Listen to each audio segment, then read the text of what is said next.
आज की वीडियो में हम कर रहे हैं स्पीड टाइम एंड डिस्टेंस का पार्ट 3 और इसमें आज हम दो टाइप के क्वेश्चंस पढ़ेंगे। पहला टाइप है कि जब दो व्यक्ति परस्पर विपरीत दिशा में चलें। कल हमने पढ़ा था कि जब वो एक ही दिशा में चल रहे थे और आज हम पढ़ेंगे जब वो ऑपोजिट डायरेक्शन में चल रहे हैं और इसके साथ ही हम औसत चाल से रिलेटेड क्वेश्चन करेंगे। तो देख लेते हैं पहले क्वेश्चन क्या है। दो मित्रों का घर एक दूसरे से 90 किलोमीटर दूर है और दोनों अपने घर से क्रम से 20 किलोमीटर प्रति घंटा और 25 किलोमीटर प्रति घंटा की चाल से एक दूसरे की तरफ चल रहे हैं।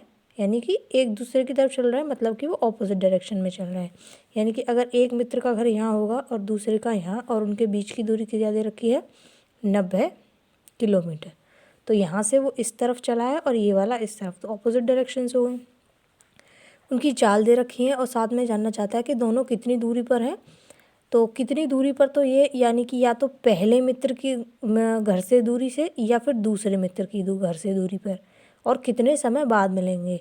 तो कितने समय बाद मिलने के लिए, तो समय के लिए तो मैं क्या करना होगा, जैसे हमने कल लिया था कि दूरी और उनके बीच का अंतर जब वो एक ही दिशा में चल रहे थे, अब वो अगर विपरीत दिशा में चल रहे हैं तो दूरी और उनकी चालों का योग। इसी तरीके से हम ट्रेन वाले कॉन्सेप्ट में करेंगे आगे जब हम उसे पढ़ेंगे। तो दूरी कितनी हो जाएगी 90 किलोमीटर। चाल क्या क्या है, इसकी है 20 किलोमीटर प्रति घंटा और इसकी है आपके 25 किलोमीटर प्रति घंटा, और हमें क्या करना है चालों का योग। ये हो जाएगा 45, यानी कि वो 2 घंटे बाद मिलेंगे। और कितनी दूरी पे मिलेंगे, अगर पहले वाले के से देखें, मान लो ये पहला वाला है और ये दूसरा मित्र है, दो मित्र हैं, तो अगर इसके घर से देखें तो ये 2 घंटे में कितनी दूरी चल जाएगा 40 किलोमीटर।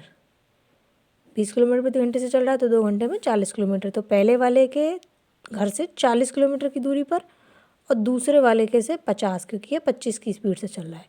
तो जो आपको वहाँ लिख कर दे उससे उसकी डिस्टेंस अब उसका आंसर हो जाएगा। अगले टाइप का क्वेश्चन ये होता है कि दे रखा है जैसे दो बसें दो स्टेशन से चल रही हैं एक दूसरे की तरफ, अपोजिट डायरेक्शन हो गई, और एक जगह मिलने के बाद वो इतने समय में दोनों के लिए टाइम देगा कि इतने टाइम के बाद, यानी कि यहाँ से चली एक यहाँ से चली, ये यहाँ निकल गई और ये इस तरीके से एक दूसरे से क्रॉस करने के बाद इसने यहाँ तक पहुँचने में 6 घंटे 40 मिनट लिए और इसने यहाँ से लेकर यहाँ तक पहुँचने में 3 घंटे 45 मिनट लिए। दूसरी वाली बस की ये पहली है और दूसरी की स्पीड है 60 किलोमीटर प्रति घंटा।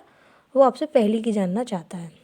तो इसके लिए आपको क्या करना है, जो भी पहली दूसरी बस दे या कोई भी कार दे, तो पहली वस्तु की चाल अपॉन में रखना है आपको दूसरी वस्तु की चाल, और इसको आप बराबर करके रूट के अंदर अब उल्टा कर दो। यहाँ ऊपर पहली लिया ना तो दूसरी के द्वारा लिया गया समय और अपॉन में पहली का समय। अब आपको मान लीजिए एक का टाइम दे दे दूसरे का टाइम नहीं दे और दोनों की चाल दे दे, तो आप इससे दूसरे का या जो जिसका भी समय पूछ रहा है वो निकाल सकते हैं। ये आपको कब लगाना है, जब वो एक दूसरे को क्रॉस करने के बाद का टाइम दिया हो। तो पहली वस्तु की चाल क्या है वो हमें निकालनी है, मान लेते हैं x है, दूसरे की दे रखी है 60।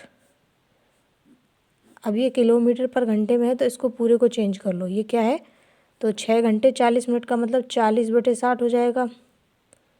तो ये हो जाएगा 6 होल 2/3, यानी कि 20/3। और ये दे रखा है 3 घंटे 45 मिनट, यानी 15/4। तो पहले के लिए क्या है ये, तो पहले वाले का समय नीचे आएगा यानी 20/3 और दूसरे वाले का ऊपर यानी 15/4। अब इसे हम सॉल्व कर लेते हैं, पहले इसे थोड़ा सा कैंसिल कर लेते हैं। ये 4 नीचे 20 यहाँ पर और ये ऊपर आ जाएगा। तो 5 से ये 3 बार और 5 से 4 बार, तो ऊपर भी 3 का एक पेयर बन गया नीचे 4 का एक पेयर बन गया, तो 3/4 बाहर आ जाएगा। ये इक्वल चल रहा है x/60 के, ये 4 से 15 बार और इसका इसमें मल्टीप्लाई हो जाएगा, यानी x की वैल्यू हो जाएगी 45 किलोमीटर पर आवर। यानी पहली जो बस है उसकी चाल हो जाएगी 45 किलोमीटर पर घंटा। अब हमारे औसत चाल के क्वेश्चन, जब वो आपको कहे कि एक पॉइंट से दूसरे पॉइंट पर जा रहा है और वापस उसी पॉइंट पर आ रहा है, तो दूरी तो सेम हो गई। वैसे औसत चाल का जो फॉर्मूला होता है या वो होता है कुल दूरी, यानी जितनी दूरी चली गई है कुल दूरी और कुल समय, उसमें लिया गया समय। लेकिन अगर 2 ही चाल वो देता है तो उसके लिए सीधे सीधे आप 2 गुणा XY upon X plus Y कर दीजिए, यानी कि दोनों चालों का गुणा इंटू 2 और डिवाइड में उनका सम। तो यहाँ पे 2 ही चाल दे रखी है तो इसको सीधे सीधे 2 गुणा 12 गुणा 15 और ये हो जाएगा 27। इसे सिंप्लीफाई कर लीजिए।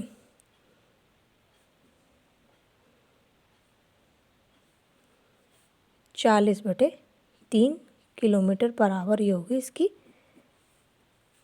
औसत चाल।